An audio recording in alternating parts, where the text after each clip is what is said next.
My name is Mia Schultz, and I am the Education Justice Organizer for Rights and Democracy.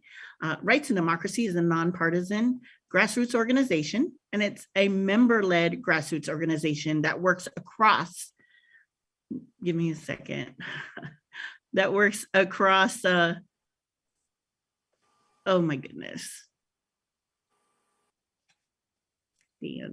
All right. It works across Vermont and New Hampshire. And our mission is to shift the political landscape through electoral and community organizing to ensure that the values and needs of our communities guide the policies of our government. We are doing this by building a popular movement to advance human rights, dismantle economic inequality, racism and sexism, and build a true democracy. Tonight, we have a packed agenda. We're going to go on and get started. Dan will put up our agenda up on the screen. We want to welcome and introduce our moderator and our candidates. The candidates will then give us introductions about themselves and their platforms. There will then be a moderated question and answer period in which everybody will have the same amount of time to answer questions.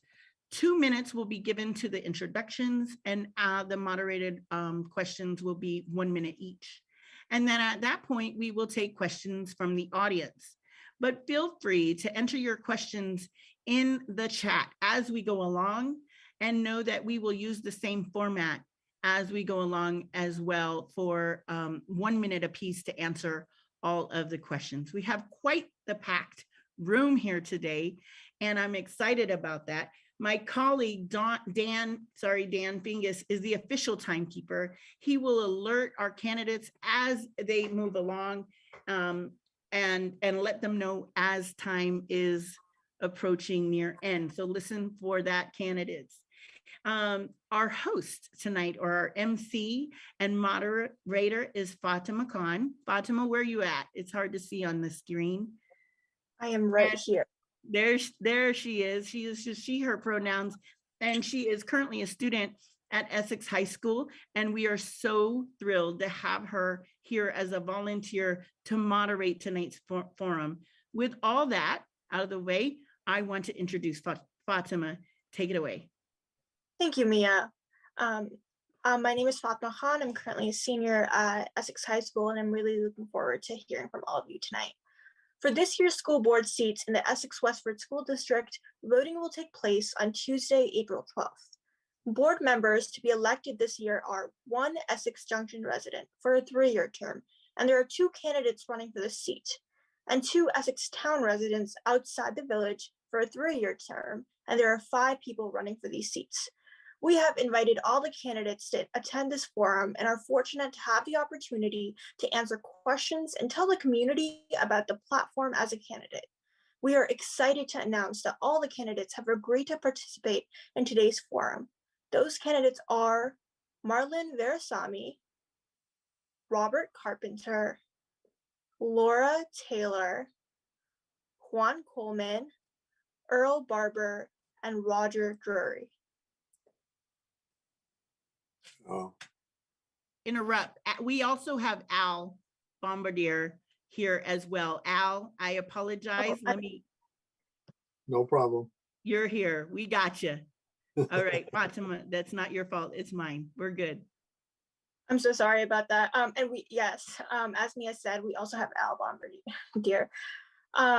So for the first question, please introduce yourself and state why you are running for the school board. And the first person that's going to speak is Marlon Verasamy.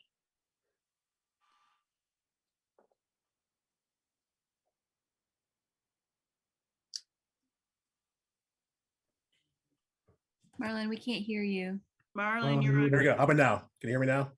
Yes. All right. Sorry about that there. So first snafu of the evening. So first off, Fatima, I want to thank you, and I want to thank Mia and Dan and all of Rights and Democracy for hosting this tonight. I think it's very important. As we've seen in the last few years, school boards definitely become a much more important issue for everybody across our community and across the nation. So for myself, we've lived here in Vermont now for 7 years. My daughter graduated from EHS last year. She's probably one of the biggest reasons why I'm running. For my career, I used to be in the Air Force, and we bounced around a bit, and then started working for National Weather Service, and I'm currently working for National Weather Service here in Vermont. So for us, in those moves, a big part of it is education. For her was a big key for her to give her the tools to succeed and prosper. And currently, she's a freshman in college. When we first moved here, her first, one of the first things we asked our realtor, we talked about was, where's the best schools in the district or in the area?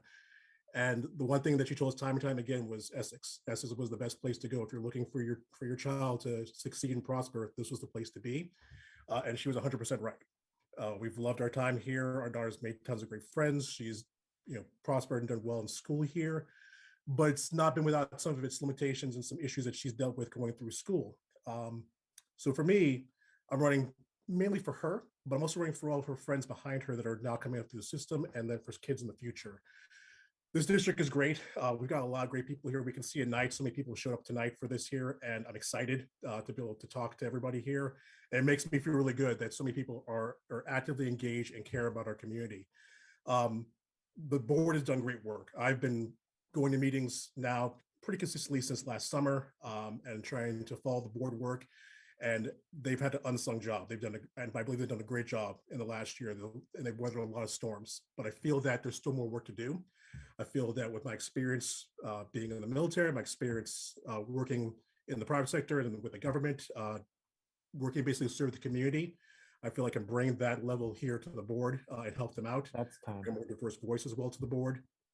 And I think that for me, it's about empowering the students. It's about empowering the staff, and eventually empowering the community. And I think that's really the key for all of us. Marlon, So that's again, time. thank you. And I'm going to see my Thank you, Marlon. We're going to move on to Robert Carpenter next. Sure. Hello, everyone. My name is Robert Carpenter. I am a parent of a student at EES in the kindergarten, luckily, and I am also a former mathematics teacher. I have spent my career working in the nonprofit field, specifically with students. I've dedicated my career to working with students, as I really believe that we need to empower them because they're the next generation coming up behind us. I have an extensive professional experience working with and overseeing boards, doing strategic planning, doing budget planning, and also developing strong board policies.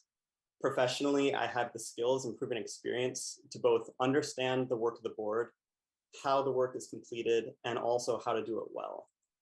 For me, I really care deeply about this community and its students. My wife and I moved back here after she attended high school here, moved away, and then we both moved back here because we really believed in this school system, and she saw the impact of it in her own life.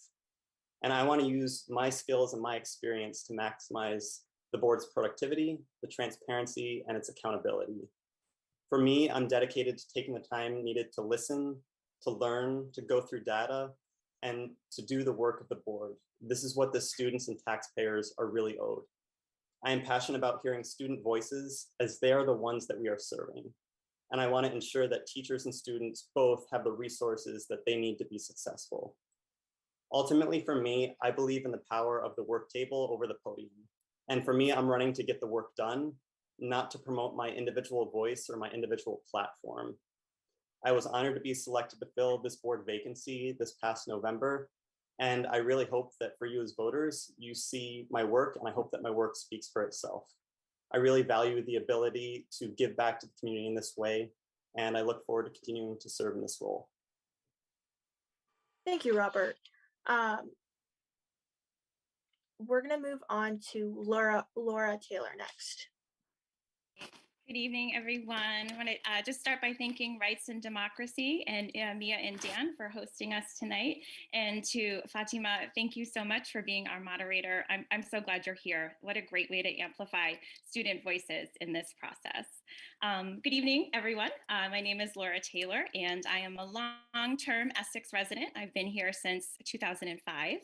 I am the mom of two students who are currently 9th and 6th graders in Essex, and they've been in Essex schools since kindergarten, and they've received an excellent public education.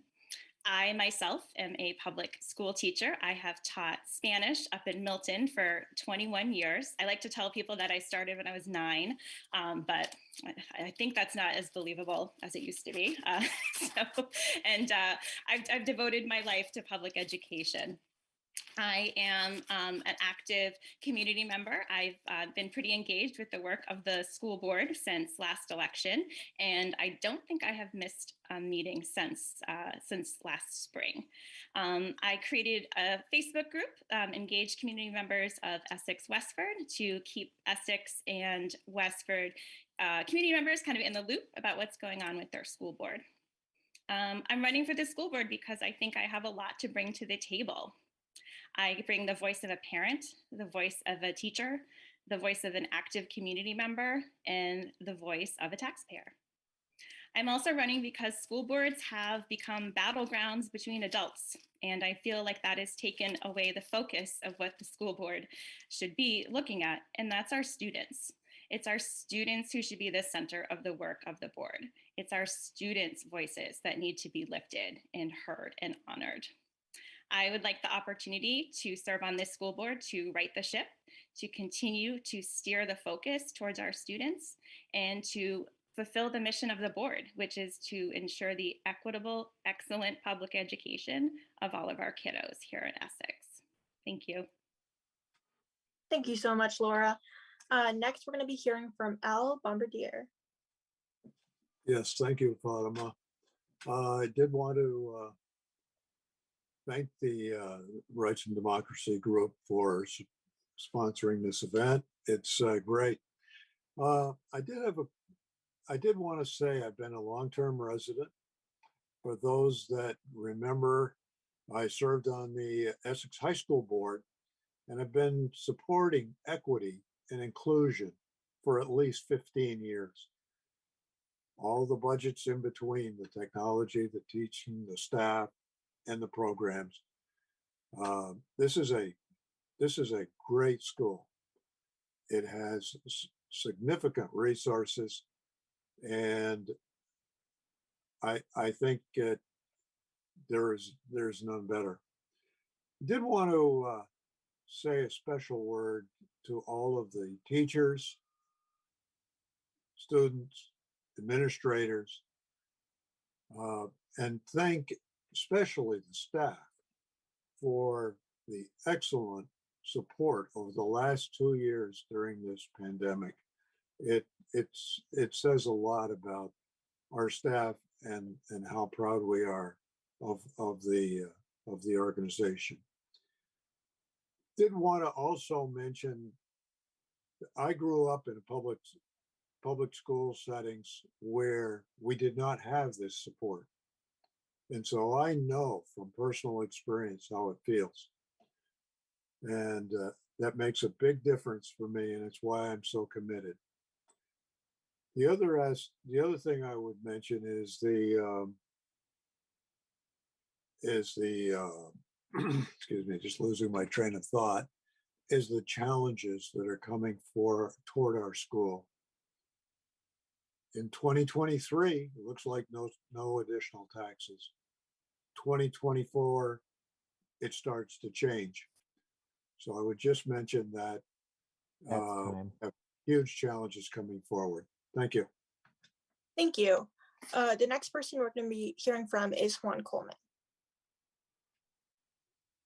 Good evening, everybody. Juan Coleman here. First and foremost, thank you to Rights and Democracy for hosting me today on this forum. I come from North Carolina. I grew up in every possible school system known to man, from private to public to military boarding high school. I came to Vermont originally in 2002, graduated in 2006 from Norwich University.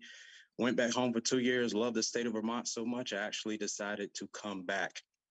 The last 6 years or so, I'll fast forward, I'm currently serving my country in the armed forces, and I will fast forward to now.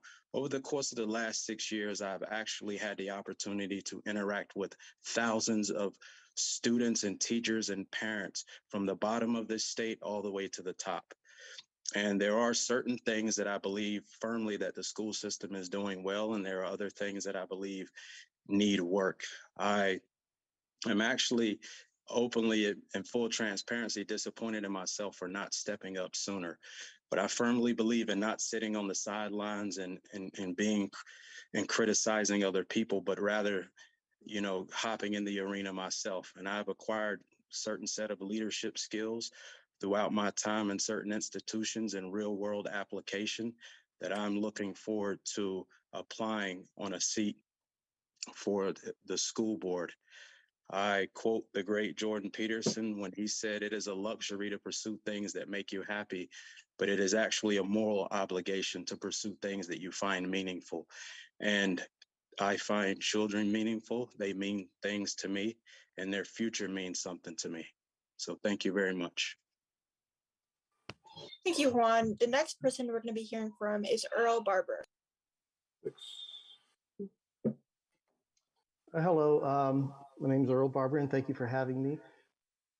I'm Japanese American. My mother was Japanese, and my father was white. He was in the Air Force, so I've moved around quite a bit. Lived in various states, but mostly in the southern states. And I kind of know what it's like to be isolated. I have a background in that. Japanese, how can I say it? There wasn't a lot of Japanese people down in the southern states while I was growing up. So I've got a taste of what it's like to be prejudiced against. I know what it's like to be isolated because I've been moving around. I don't have many friends growing up. So I've got a taste of that. So I can bring that to the table. And they were all in public school. So I've got that as a background as well. Once I graduated high school, I went into the military. I served in the Marines for 6 years. After that, I got out and I attended college at the University of South Florida, met my wife, got married, and then I went to Georgia Tech. And now I am living in Vermont. I've been in this area for over 20 years. I have 4 daughters. 3 of them have been through the school system, and I still have one that's in the school system. One daughter had an IEP and another a 504 plan. For those of you who think I may be anti-teacher, I'm not. I've worked closely with teachers to try to get my daughters through these situations that they found themselves in. So I've worked intimately with teachers. But I will say the reason why I'm running for the board is I don't think the school system is as good as it was. When I moved here years ago, it was top in the state, but it's not like that anymore. If you look at the rankings, and they're hard to find, we're ranked like number 11 currently by US News. And you look at different polls, different ones you want, but we're never top of the food chain, and we should be. Thank you, Earl. The next person we're going to be hearing from is Roger Drury. Good evening. Good evening, everyone. Fatima, thank you very much for hosting, and thank you very much to all the RAD team for hosting as well. My name is Roger Drury. I am an 8th generation Vermonter and a 3rd generation product of the Essex education system. There's some debate whether earlier generations actually graduated or just attended, so I'm just going to brag about 3 for now. I'm running as a representative for the school board to continue my service to the community. I am a 36-year veteran of the Vermont Army National Guard and would like to continue my service to the community as something a little bit bigger, a little bit more, and be part of the school system. I'm excited to be able to run as a candidate in open seats and not trying to vie against somebody who's currently sitting. I think that's really important. And I just want to be part of something bigger. Thank you. Thank you. Now we're going to be moving on to question 2. And from here on out, all of you will be allowed 1 minute per question. The second question is, what do you see as a role of a school board member? The first person that will speak is Robert Carpenter. I would say for a school board member, especially, I think first and foremost for me personally, would be to listen, to learn, and to be well informed before entering into a board meeting. I think it's a huge responsibility to do that, and also to be accountable to each other on the board in itself. So many times we can get distracted and detracted by many things, but there is much work to be done at the school board. So I think there needs to be a level of commitment, and not just commitment to doing the work, but commitment to having a collective voice and a commitment to the policies that are in place. A lot of times schoolwork can be seen by many as extremely boring, and as it should be at times. It's going through policy and many different things, but that is an area where I really enjoy and really thrive in. And I think the more that we can dive into that as board members and ensure well efficiency at the board level and productivity, it's just going to then downflow from there through the rest of the educational system. And I think that that as a board member needs to be our primary focus, is to listen, learn, and be well informed when we walk into the board meetings to get the work done in an effective way for our students and taxpayers. Thank you, Robert. The next person we're going to be hearing from is Laura Taylor. Great, thanks. I believe the role of a board member is very simple, and it is what the description is on the webpage. It is to ensure the educational welfare of all of our students, regardless of their race, of their gender identity, of their economic background. That we meet students where they are, and we help them to flourish and to grow. I think the school board members need to be, as Robert said, well prepared going into the meeting. And I also think it's important to say that I don't expect board members to know everything, and it's important to say that, I don't know the answer to that question. I should find that out, and to do some research, and I think to be vulnerable and to ask for help when needed. I agree that there needs to be a unified front, and that the students really do need to be the center of all of the work of the school board. Thank you, Laura. We're going to be moving on to Al Bombardier. Thank you. I would say in addition to what I've already heard, I would say that the members work as a team. It is a dialogue between the various members. Vote is taken, decision is made. Everyone supports the decision.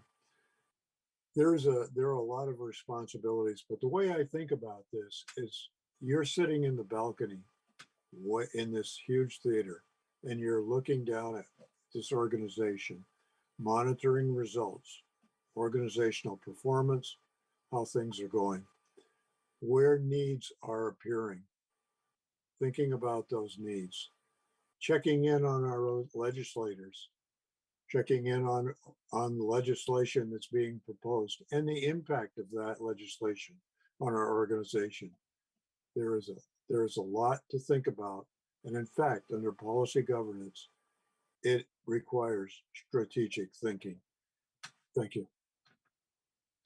Thank you. We're going to be moving on to Juan Coleman. Yes, thank you for the question. My firm belief that the role of a school board member, first and foremost, is to be knowledgeable on the topics at hand. I firmly believe in active and reflective listening, but also transparency. Not only transparency amongst board members and the administration that you work with to see policies and things like that, but transparency with the actual parents, the community, and the taxpayers. The school board, in my humble opinion, the role of a school board member extends far beyond the school and actually into the community as well. And that's something that I believe we really, really need to work on. So the role of a school board member is threefold: to hold those accountable that you're on the board with, obviously, and to be knowledgeable about the topics at hand, and also to work with the administration and ensuring that policies and things like that coming down are in the best interest of those in the community and the students in the school, and working with the community and informing them of what's going on, what you're voting on, and bringing them in on some of those things as well. Thank you. Thank you. The next person we're going to be hearing from is Earl Barber. Hi. I agree with the other candidates. You should be knowledgeable before going to the meeting. You should always be prepared for a meeting. That's an easy thing. But I also think that you, like Juan had said, I believe you need to be a conduit to the community at large. You need to be able to share information about the budget, the rankings, and performance in general with the rest of the community. And you need to advocate for what the community needs. Of course, in the end, you need to come to a single conclusion as a team. That's what I believe the role is of a school board member. Thank you, Earl. We're going to be hearing from Roger Drury next. Thank you. I agree with all the points of our other candidates. I would like to also add that in my opinion, the school board member is also primarily responsible for, as part of that team, to establish bylaws, policies, procedures, as well as prioritize taxpayer spending in how it relates to the school and its function. That's all I have to add. Thank you. Thank you. We're going to be hearing from Marlon Versami. Hey, I think pretty much everybody covered pretty well now than the last one to go, but I agree with everybody. I think the key though is the students and the staff. We're here to provide quality education for everybody that comes through our school system. With that though, how do we do that? We provide oversight for the school system. We work on policies that help enrich our school district, and we work with the staff. We bring in the best staff possible and empowering them and giving them the tools they need only helps our students. All those things at the end of the day come back to the same thing. It's about the students. It's about all the people that come through our school system. And I believe that's really the main point for a school board member. Thank you. Thank you. The next question is, how would you ensure a safe and inclusive district for all individuals, regardless of identity, from whole district to the classroom? And the first person we're going to be hearing from is Laura Taylor. Thank you. I think our equity policy is a really great start for that. The equity policy is about taking down barriers and offering of a safe place for students where they are accepted for who they are. And I think education goes a long way in that. I think a lot of the celebrations that we have at school are really important for our students to see themselves reflected. For example, we had National Coming Out Day. There were events around that. I think that was really, really important that students could see themselves reflected as members of their community. I think community outreach is also really important about this, so that the community knows that we are a diverse group. Our community is changing, and we honor and we welcome everyone who walks through our doors. Thank you. Thank you. Next person is Al Bombardier.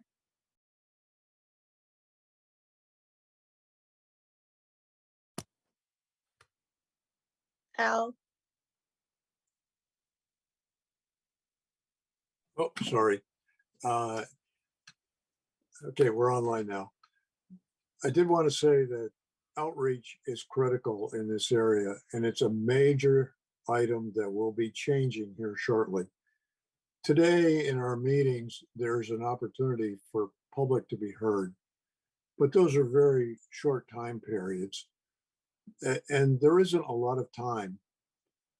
What happens is there is a significant amount of business that's going on during the regular meetings.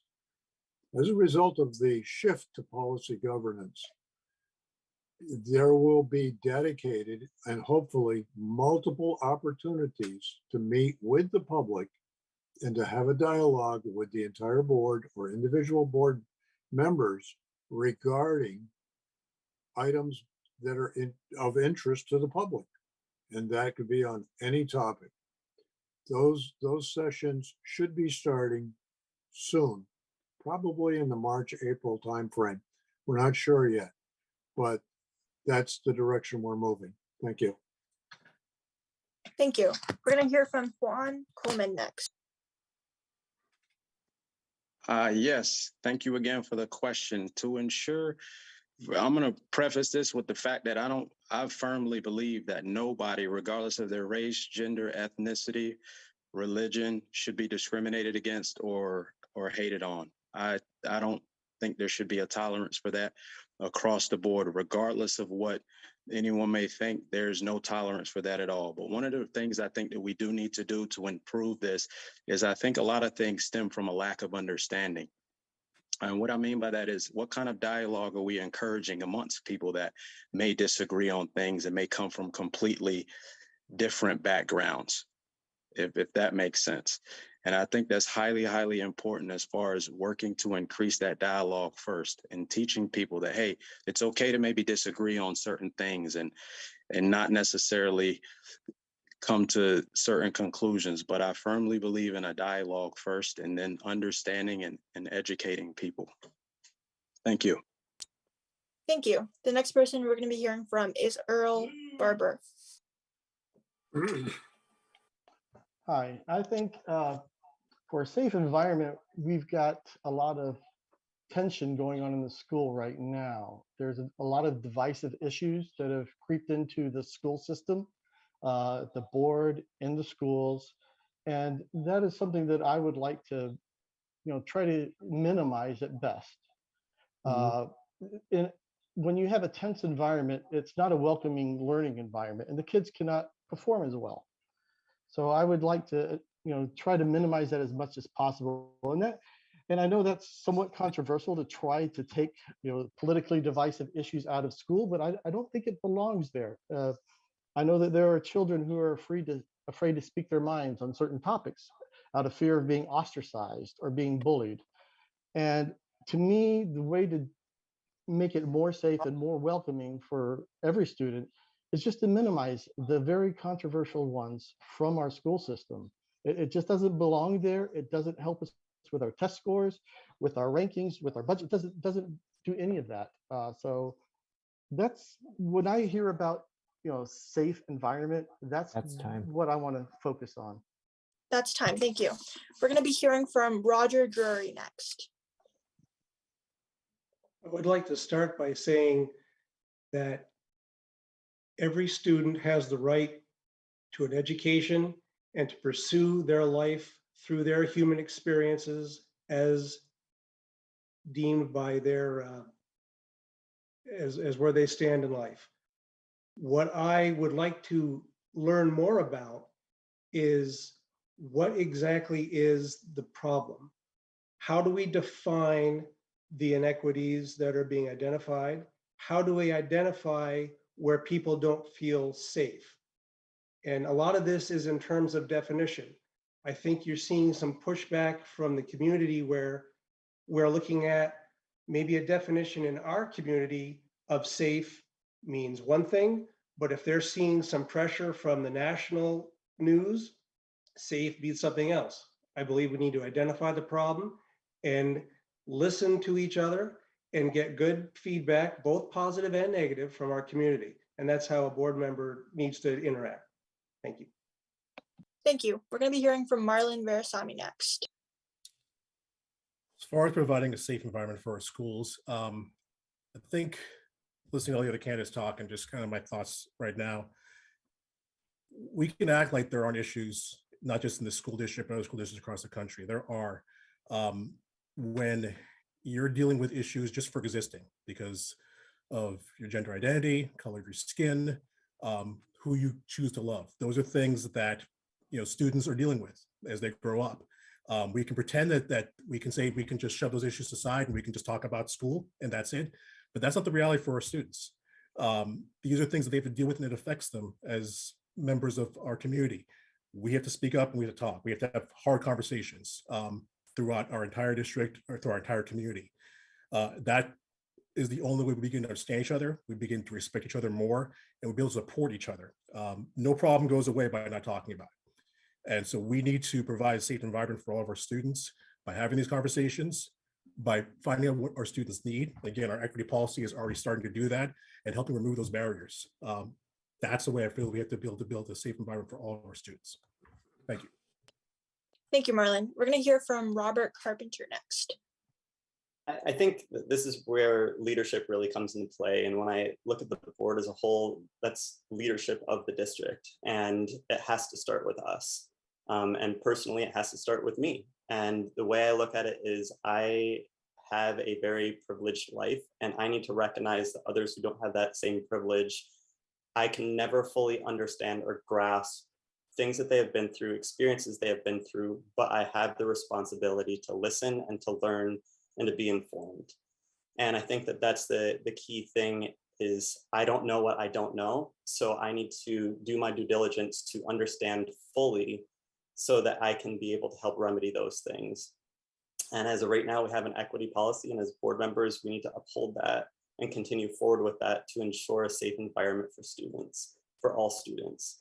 And not just students, but also the teachers within the school too. So I think in terms of safety, I think that we should be continuously looking and listening more than trying to define what we should do from our limited perspective to make it safer.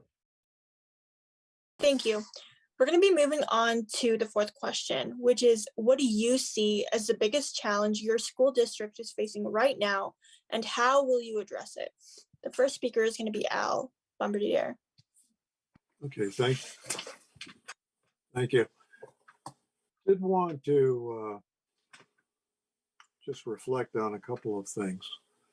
One of them is the achievement gaps. The COVID has seriously impacted learning throughout the school. There is no question about that. The equity student report and the K-5 report I found was disappointing. And we know that we have excellent teachers, support staff, and administrative support there that it is doing everything that they can.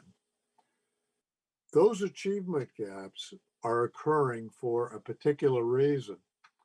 One of them is we cannot find staff. We're short 27 key positions in our district right now. A year ago, we might have 100 applications for each position. Today, it's closer to 0. And that makes a big difference. The other thing That's time. Okay. That's time. Thank you. Okay. We're going to move on to Juan Coleman. Yes, the biggest challenge that I firmly believe right now is affecting the school district is the actual academic performance. That's what I think we're facing right now. The last that I checked, based on the latest stats that I was able to find, is that the math and the literacy rates are not where they should be. Now, my aim is to figure out why. I have reached out to individuals in the administration, and I've been having conversations with parents and students throughout this community to figure out what it is that we may be missing, differentiating between wants and needs. But those scores and those literacy rates need to come up.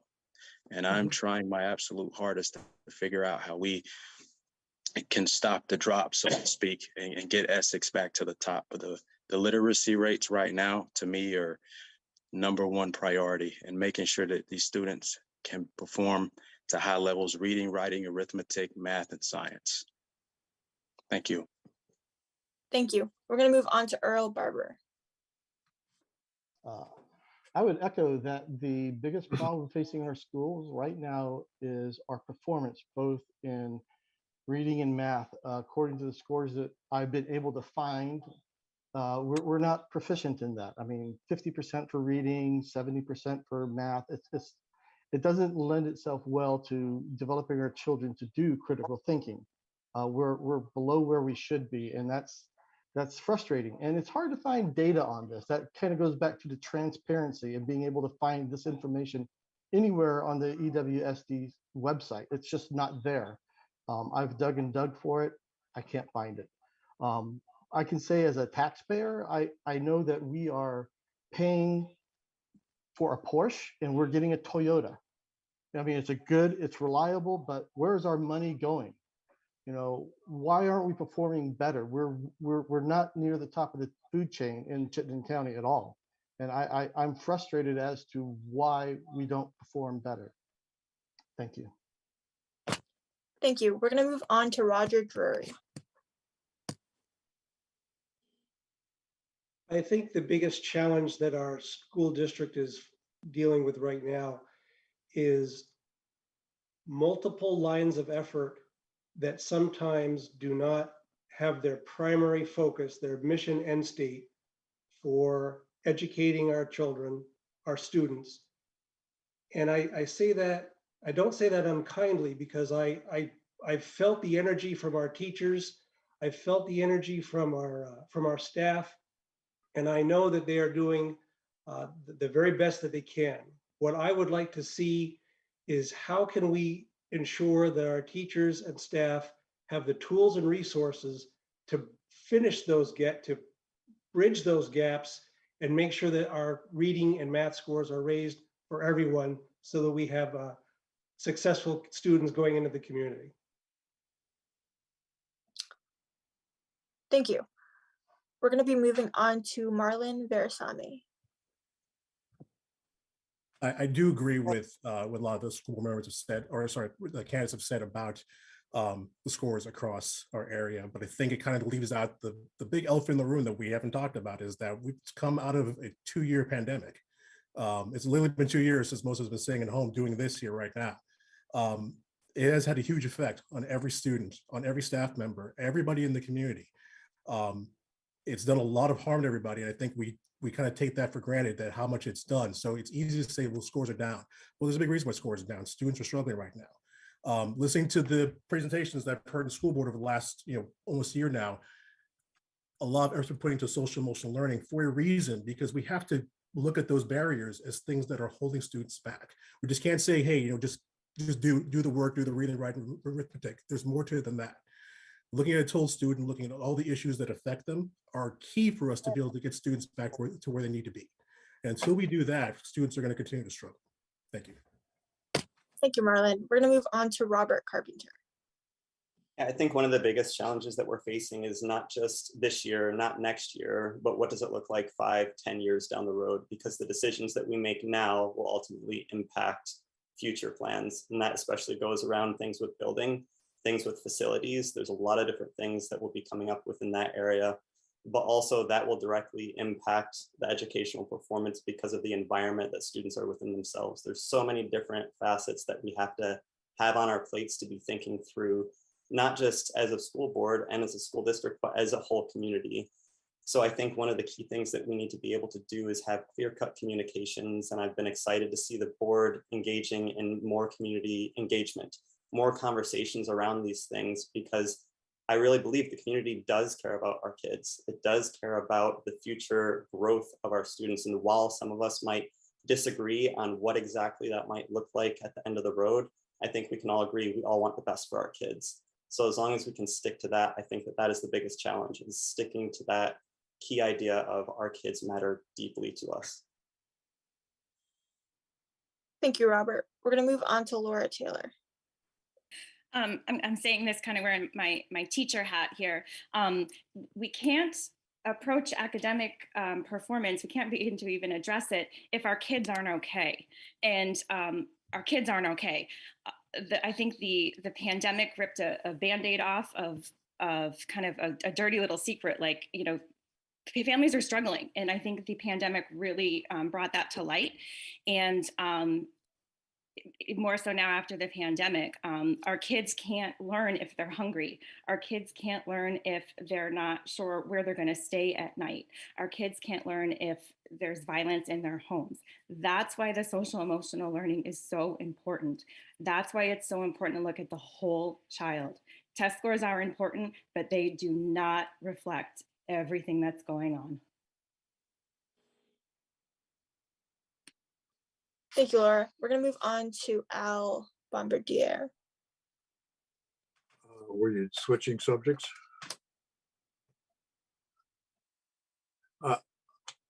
I was just going to, I'm sorry, I found out. What was the subject?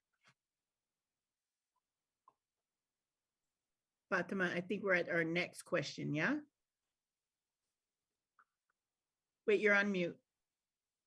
Oops, I'm so sorry. We're going to be moving on to question number 5, which is, public schools are the heart of the community. What services do you think our district schools should provide the community? And the first speaker is Juan Coleman.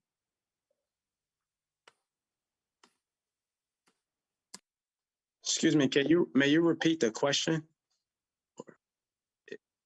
Yes, sorry. Okay, The sorry. question is, public schools are the heart of the community. What services do you think our district school should provide to the community?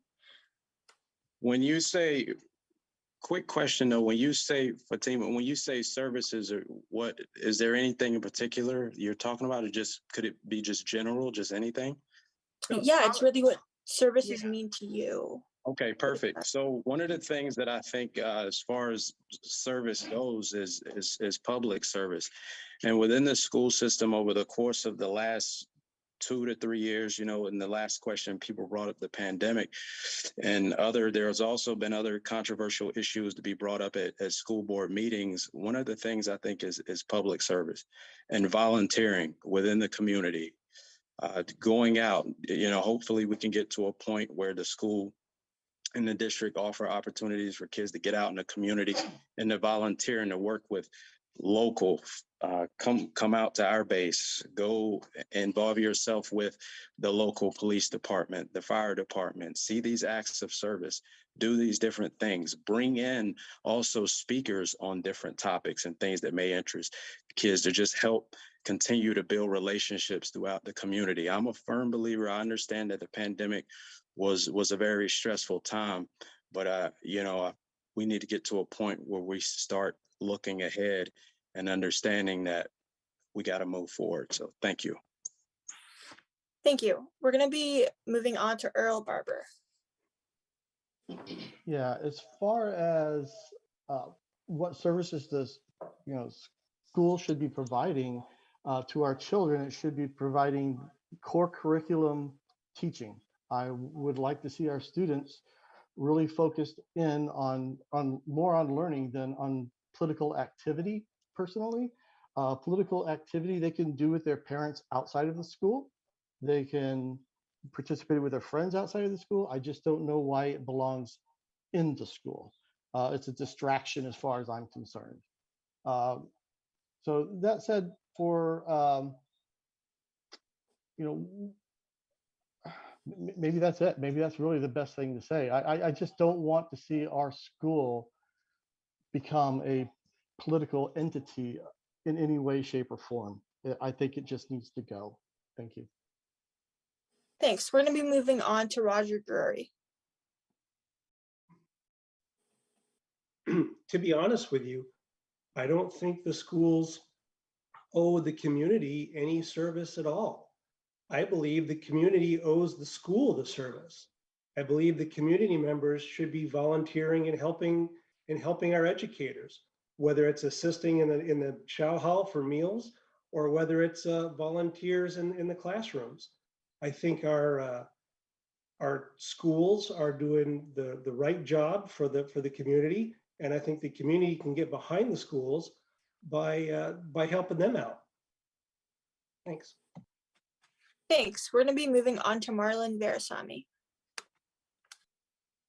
I agree with Roger there that we should be, as a community, should be helping out the schools more when we can. I think for students themselves, though, I think, you know, as we saw through the pandemic, helping with school meals, providing extra meals for students that have not been able to, that have had food insecurity, as we've seen what happened over the last 2 years. That's something I think that provides the community, because if students able to not worry about their next meal, they can actually focus on the reading, writing, arithmetic that people are very focused on. Providing social services to students too, to be able to help deal with the issues that we've seen over the last 2 years. Like I said, I think is just key. Stop talking. Earl, I think you're unmuted, Earl. No problem. Sorry about that there. So I think that those are things we need to focus on, is being able to help the community, because we can help the students in the long term. It's going to help the community. So thank you. Thank you, Marlon. The next person is Robert Carpenter. Yeah, I think especially as we've seen through the pandemic, the school is already doing a lot in terms of service for students and providing the meals. I mean, the meal programs have been awesome. The additional services, social services to students within the school. But I think as we look at overall education, schools have now more and more on their plates to be providing to students. And I think it's important for us to remember that we need to keep supporting them in that. And it has made a huge impact because educational success isn't just by going and showing up to a classroom, but it's by having those additional supports, having those teachers that care and can kind of keep an eye on, oh, hey, something seems off about that student today, and be able to really engage with them. And that is what I've been so impressed about our district is teachers are going way above and beyond what is on their job description to do that. And I think that that's what really makes the difference and ultimately will help the success of all students to make them strong leaders and to make them really involved members of our community. And that's the best gift that the public school can give to our community. Thank you, Robert. We're going to be moving on to Laura Taylor. Thanks. I think the public schools are sort of the center and the hub of our community, and some of the services I think they should be providing, they already are, but I would definitely like to see more of it and more funding for it. Mental health services is something that I think we really need starting at very early ages. Like I said earlier, a lot of our kids are really struggling and not okay. Universal meals, breakfast, lunch, snacks. I know in my district, we have meals that kids can take home over the weekend. I absolutely support that, and I hope that we can continue to do it. Counseling, family and student counseling. Again, we're the center of the community. We want to support our students, and supporting our students also means supporting their families as best that we can. Thank you. Thank you. We're going to be moving on to Al Bombardier. Okay, thank you. Well, I can certainly agree with Laura on these some of these items. I did want to mention, I think the mental health, universal meals, and counseling are very important, but there needs to be a linkage between that need, the teachers, and families. And that being said, I think we're beginning to realize that family outreach is really important, and that it's going to take resources, it's going to take money, but it's important to do.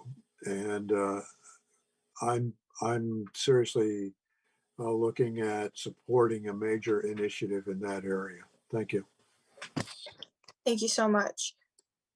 We are going to be moving on to question number 6, which is, how do you see yourself responding when conflict and or differences of opinion arise between school board members? And the first person that's going to be speaking on this is Earl Barber. Well, I think one of the things you have to do as a school board member is advocate for basically your platform, why voters voted you in to begin with. You can't give up on that. But at the same time, it is a team effort. You do have to come to a conclusion and then go on it. You can't sit there and spin your wheels forever. I get that. I know if I became a school board member, I'm not going to get my way on many things, but that's okay. I can still advocate for the things that I think are important. And I believe probably, everybody's like that. There's going to be give and take. We all want what we want, but we're not going to get what we want. But in the end, we have to come to a path forward, or we'll stay stuck. Thank you. Thank you, Earl. We're going to be moving on to Roger Drury. Like, conflict resolution is kind of a hot button for me. I have, as a father of 3 boys, I deal with it on a daily basis, as well as from some of my experiences with the military, both in Iraq and Afghanistan. I think the important part is to listen, to be engaged, and to ask those active questions so you can really receive that community, that understanding. What is the other person trying to convey? Try to find that middle ground, and then work from there to see what the other person's wants and needs are. As far as if there is truly heated debate, I'm a huge advocate of taking that 5 or 10 minutes and just saying, hey, we need to agree to disagree for a second or two, take a knee, drink some water, and then re-engage in a friendly discourse. Thank you. Thank you. We're going to be moving on to Marlon Verasami. As far as working with people, sometimes with different opinions, same thing like Roger, being in the Air Force taught me a lot about conflict resolution, dealing with folks from different backgrounds, different opinions.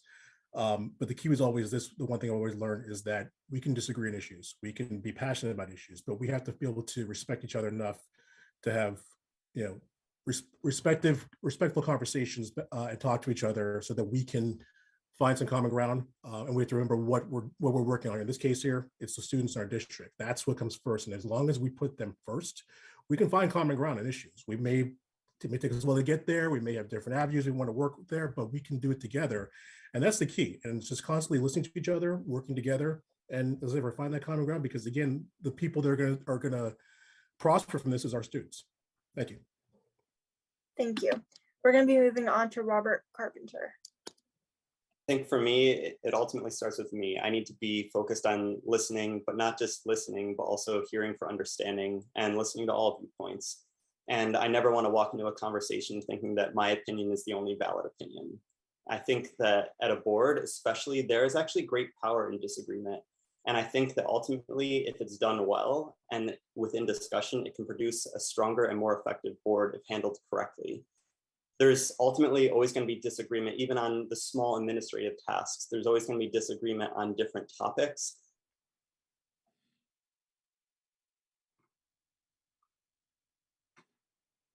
There is the need for the board to speak with one voice. And I think that's really what we need to focus on. Thank you, Robert. We're going to be moving on to Laura Taylor. 20 years of teaching high school has taught me a thing or two about conflict resolution. I just did that today, actually, right after lunch. I am a big believer in pausing and taking a step back when there's any type of conflict, and I don't know if you've heard, 2 feet, 1 breath, and just sort of like centering myself and being like, okay, what is this person trying to say? How can I listen to this different opinion? And I think I'm pretty good at finding my common humanity with people. I would assume that everyone serving on the board with me has the same goal as me, which is the educational welfare of our students. And I would start there at our basic common humanity. What do we have in common? We have this, we want what's best for our students. We might have different ways of getting there, but can we come to an agreement that, between the two of us, we can agree that whatever we do has to be what is in the best interest of our students. Thank you, Laura. We're going to be moving on to Al Bombardier. Yeah, I think the one of the key points there is active listening, trying to understand the goal or objective of the other person, putting myself in that person's position, get a better understanding, reflecting on what they're saying, and trying to come to those areas, which is really important, is where do we agree? And then going from where we don't, at least building that trust, finding out if information is missing or incorrect, talking it out over, and it just takes time, but you just have to trust the other person, build active listening, reflection. Thank you. Thank you. We're going to be hearing from Juan Coleman now. Yes, I actually engage quite often with individuals that don't agree with me, whether it be in my career or whether it be on the outside throughout the community, social media, different outlets like that. But one of the main things is understanding. I take into consideration that the school board position is something that people are doing in conjunction to other parts of their lives. So sometimes it's very quick and to have an emotional response to everything. And this is where emotional intelligence is key. Obviously I have, a lot of conflict resolution skills as far as training and those different types of things go, but understanding that, hey, sometimes guess what? This person's disagrees here or X, Y, and Z, but maybe they have other things going on. So once again, your active and your reflective listening skills and just being patient and really not coming from a place of emotion.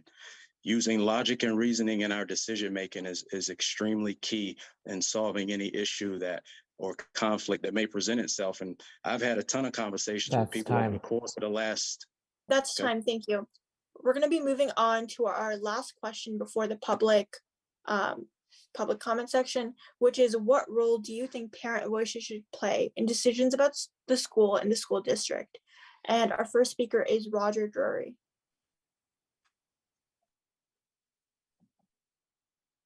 I believe you need to, well, first of all, I believe parents deserve and should receive a voice in decisions that are made. The question is are we talking about policy, content, or requirements versus desirements? And when I say that is, are we ever going to ask as a parent or listen to a parent who says, we need to stop teaching math? Probably not. But I do think that parents do deserve a voice, but we also need to balance it with the needs of and the goals of the education system. There are some state guidelines, there are some federal guidelines that we do need to adhere to no matter what. Thank you. We're going to be hearing from Marlon Versami next. I think parent voices should be very important in the district. I think the key starts right there is being engaged, understanding what's going on, learning about the subjects, talking with people. And right now, look at this room right now. We've got parents, we've got grandparents, we've got tons of people in the community right now who are actively engaged to learn more about us, to see if we're the best candidate for them for school board. It starts there, starts by going to the meetings of the school board, talking to school board members, talking to your school board member that represents your district. That begins a conversation, and then therefore being a more informed and engaged parent allows you to be able to, again, ask the questions, the important questions that are needed so that we can help guide policy in our school district. But like I said, it starts right now. It starts by being engaged, and then being able to, and with that engagement, you're able to ask the questions to be able to help continue to shape our policy and guide us into the future. Thank you. Thank you, Marlon. We're going to be hearing from Robert Carpenter next. I think one of the big things is this falls upon the responsibility of the board, especially to inform the community and the parents at large to understand what is the role of the board, what is the capacity of the board, and how to interact and engage with the board. I know we've been doing a lot of that through policy governance, and now especially with building into more community engagement. But I think that it's a two-way street of the board and educational system needing to clearly define to parents, here's some proper ways to engage, and if there's complaints or different things, going through a proper chain of command through administration, through Beth, and then through the board. So I think it's important altogether that parents have voice and are engaged, because we want to, as they are part of the community, have that voice and have that engagement within our school systems. And I think ultimately we all need to be clearly communicating with each other through these community engagement events as they continue to be put out there. Thank you, Robert. We're going to be hearing from Laura Taylor next. I agree with, especially with what Marlon and Robert just said. Our parents have plenty of opportunities to be engaged with their students learning. I was thinking especially of the thought exchange that we've had over the last couple of years, that maybe year or so. Those were a lot of people participated in that, being engaged, communicating with your kids' teachers, and again, going up the chain of command if there is a problem. However, I do believe that we need to trust in our teachers and our admin and our staff to, they are professionals, they are highly trained, they use best practices and they use research, and they need to be, continue to have the autonomy to work in the professional manner in which they've been trained. Thank you, Laura. We're going to be hearing from Al Bombardier next. Thank you. I do support the community and engagement on an ongoing monthly basis, and parents, grandparents, community members can all join. It's clearly the responsibility of policy governance and the board. The board is responsible for actively encouraging and scheduling regular meetings with the public on an ongoing basis. And there is any topic, any need, any subject that comes up is welcome. So thought exchange has been productive. It's been a quick and easy way to get the information, but having the opportunity to talk with individual board members and question them about certain policies is fine. It's it's part of democracy, and we need public engaged. Thank you, Al. We're going to be hearing from Juan Coleman next.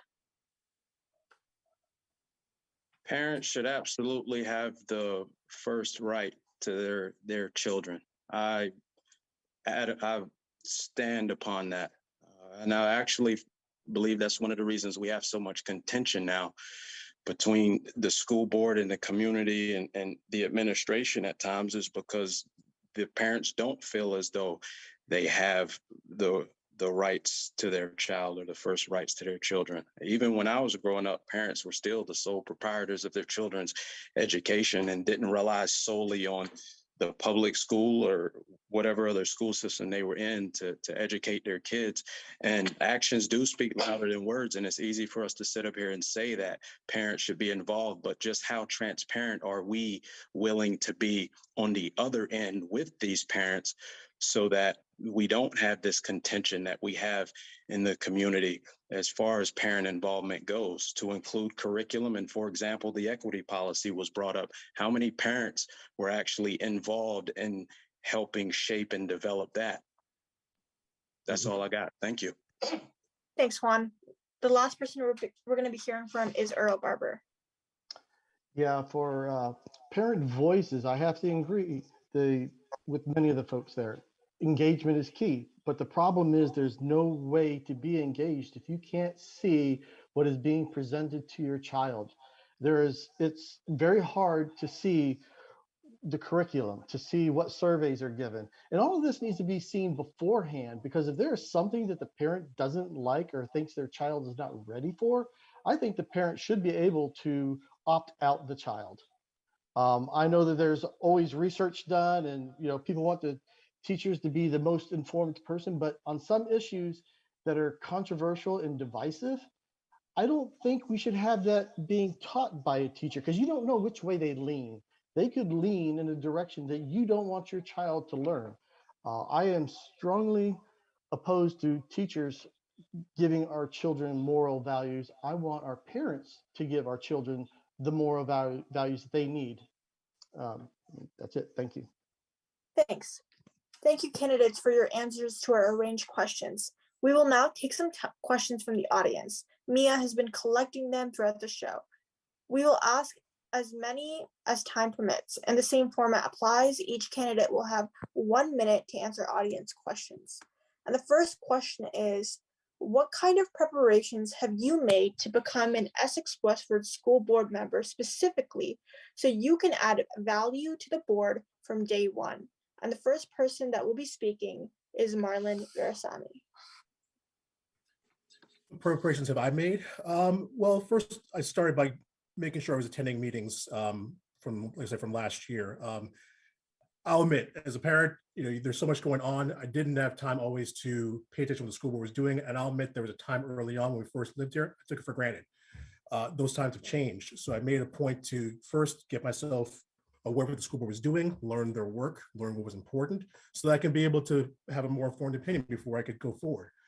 Once I decided to run, I made a point to start learning more about what goes on in the district, talking with Brian Donahue, who put together this current budget and prior budgets, and learned a lot from him about how the budget's put together, the issues that we have going forward that not affect just the current fiscal year, the next fiscal year, but probably the next 20 years.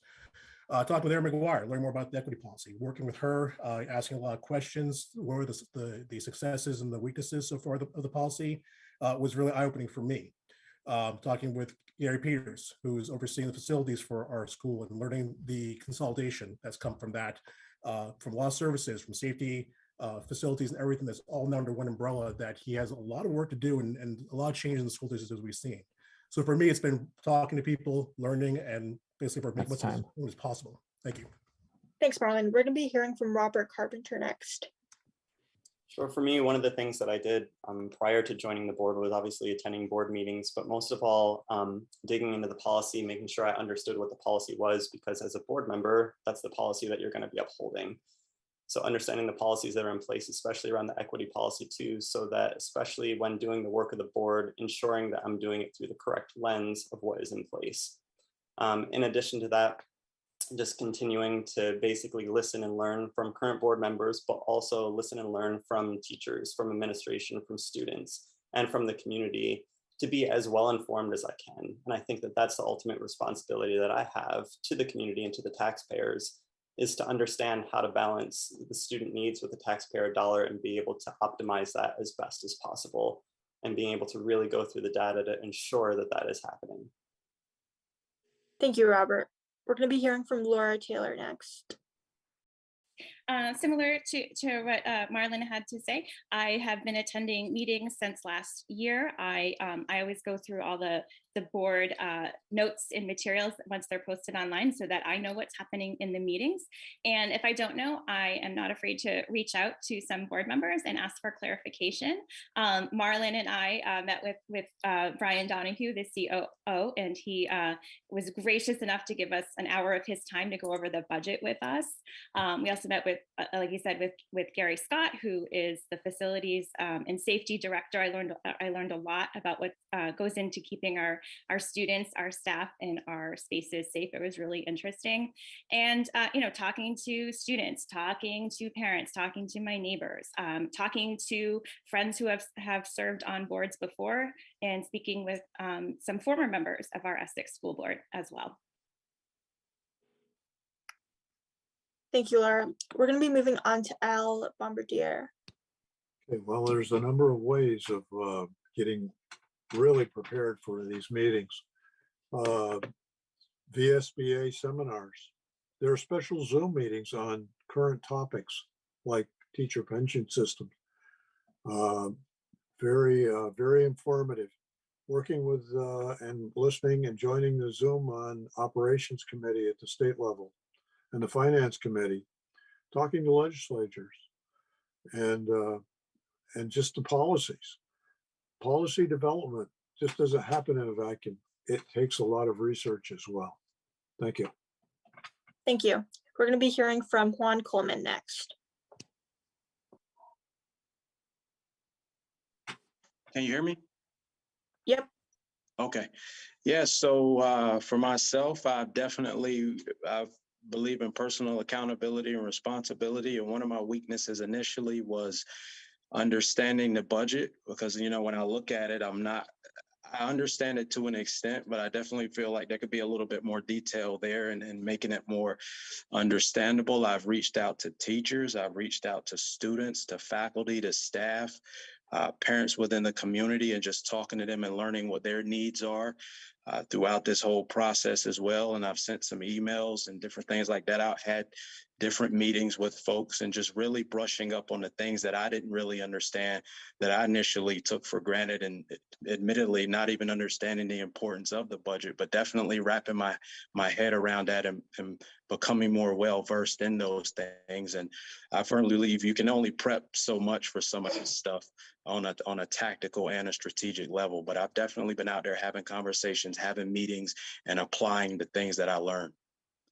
And I'm gonna continue to do that. Thank you. Thank you. We're going to be hearing from Earl Barber next. Yeah, the preparations to be ready for a school board member, I think, for me, life experience. I've had 4 daughters go through the system, one still in it. But along the way, I've worked side by side with teachers trying to get the IEPs in place, the 504s in place, to make sure that, we optimize the learning environment for my children. So I know how to do that. So I have experience with that. Even my current occupation, I'm an engineer. I design chips. I've worked on teams between 4 to 20 people designing something very, very complex in a timely manner. So I know how to sort through data, work as a team member, and get things done. And that's what I plan to do if I get elected onto the board. Thank you. Thank you. We're going to be hearing from Roger Drury next. The way I've been preparing to be a member of the board, if selected by our community, is I've been following the notes. I've been attending the Zoom meetings when I could, and I attended my first, full disclosure, I attended my first in-person board meeting last night. I could continue to be impressed with the team and how well they do. My life experiences throughout my career has been working with large and small groups for conflict management, the development of policy, strategic planning, as well as tactical planning. And when I say tactical, I just mean small scale. What are we going to do tomorrow, as opposed to what are we going to do in 6 years? So I have knowledge of how long-term and short-term goals and vision are nested.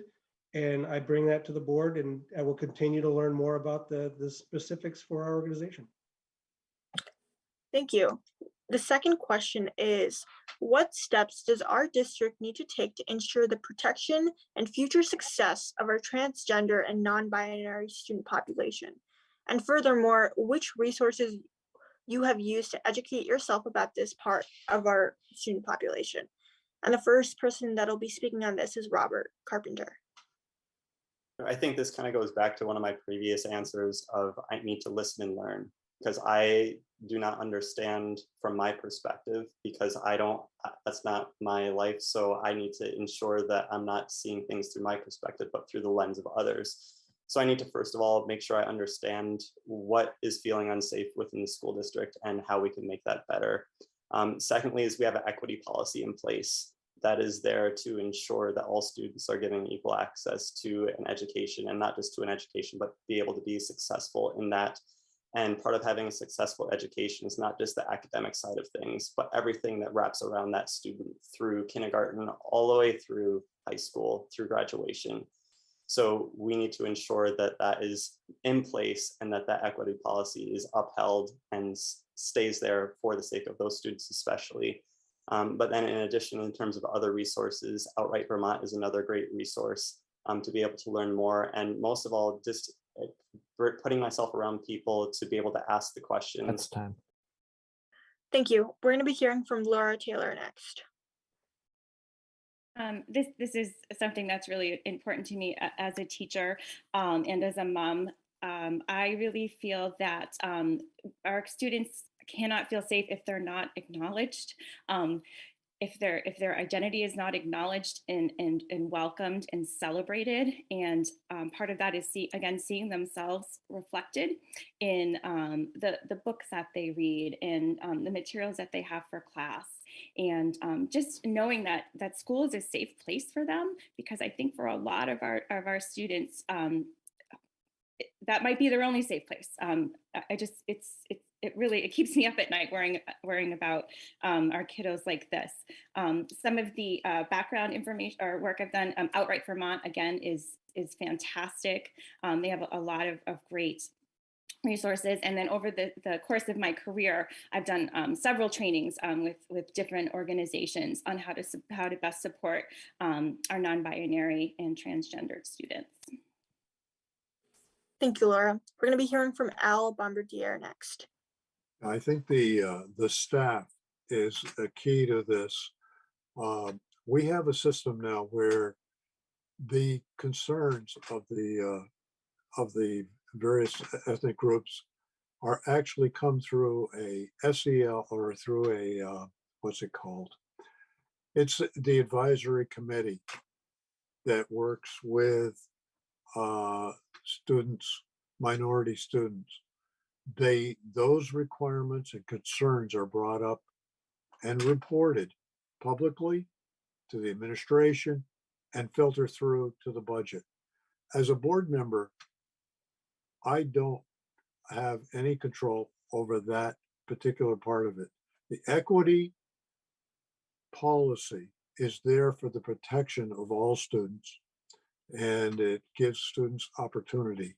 It's a great way to ensure their success, everyone's success. Thank you. Thank you, Al. We're going to be hearing from Juan Coleman next. Yes, as stated before, I don't believe anybody, regardless of their gender, non-binary, transgender, whatever they identify as, should be mistreated in the school system whatsoever. Now, as far as having a safe space for them, if anyone is mistreated and those situations arise and they are dealt with accordingly, then that should contribute to that safe space. As stated before, nobody, regardless of anything, should be mistreated.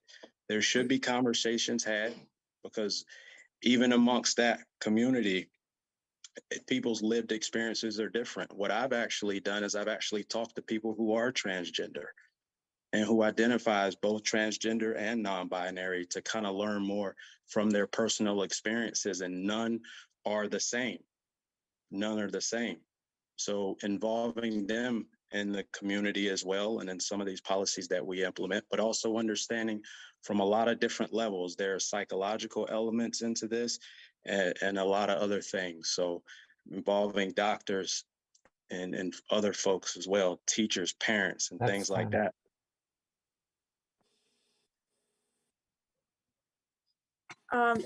Thank you. We're going to be hearing from Earl Barber next. Right. So as far as the transgender goes, I would kind of put it in together with all the students as in protected classes. I think because of race, or if you're deaf, or if you're of a different religion, all students should be treated equal. I think it would be disingenuous to say that anybody running for the board believed otherwise. That said, I think the anti-bullying policies that we have and the anti-harassment policies that we're going to have should take care of this. I mean, if there is a student, any student that's being bullied or harassed, it should be reported and taken care of. I think there are policies already in place that can, help with this situation. That's it. Thanks, Earl. We're going to be hearing from Roger Drury next. We've heard a lot of really good information from all the candidates. Would you mind just repeating the question so I could reset? Of course. The question is, what steps does our district need to take to ensure the protection and future success of our transgender and non-binary student population? And furthermore, which resources have you used to educate yourself about this part of our student population? So as far as resources go, I am still learning in this journey. This is a new topic for me, and I'm not going to pretend to be an expert on any of it. As far as my resources to how to help any student who is suffering with a challenge, is to ensure that they have the resources to succeed. So if someone is struggling, no matter what their race, color, or creed is in a topic, how do we get those resources to lift that student up so that they can continue to graduate and produce?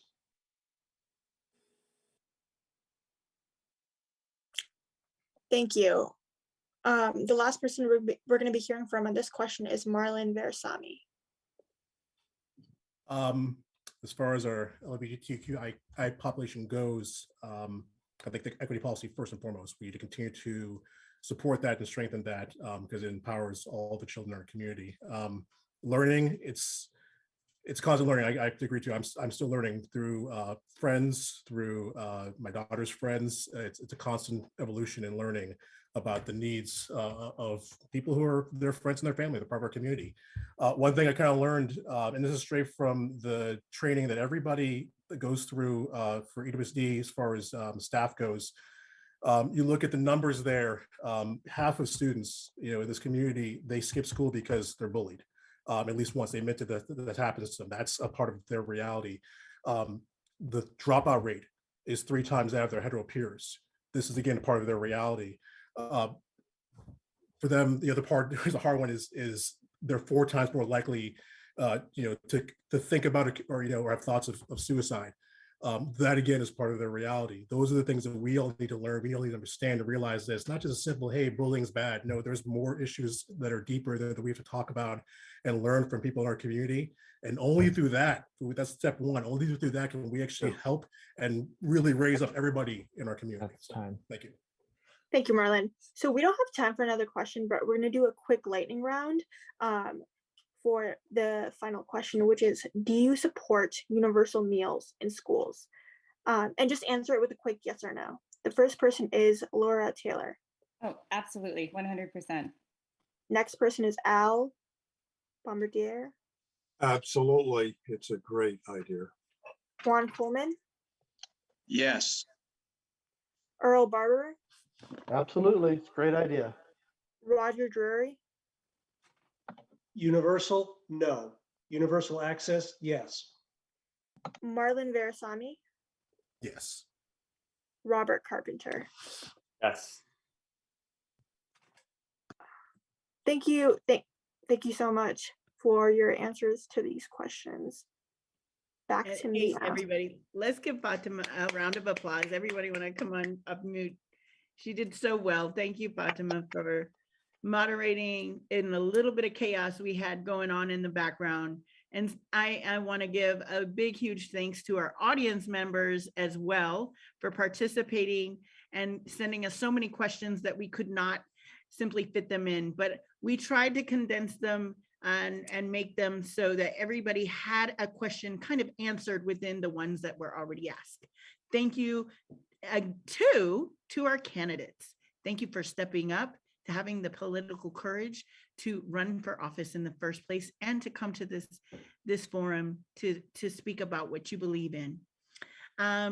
This, as the education justice organizer at Rights and Democracy, we believe that all of our Vermont youth deserve culturally responsive and fact-based curricula, equitable access to educational resources, and a safe and supportive school environment. But we have a long way to go. If you're interested in hearing and joining in fighting for this vision, please sign our petition. I'm going to throw our link right here in the chat. And yes, again, thank you to all of the participants, the candidates, especially Fatima here too as well, for keeping us all on task and in order.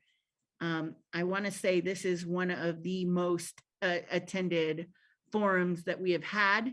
And that speaks a lot to the community of Essex and how they care about our schools.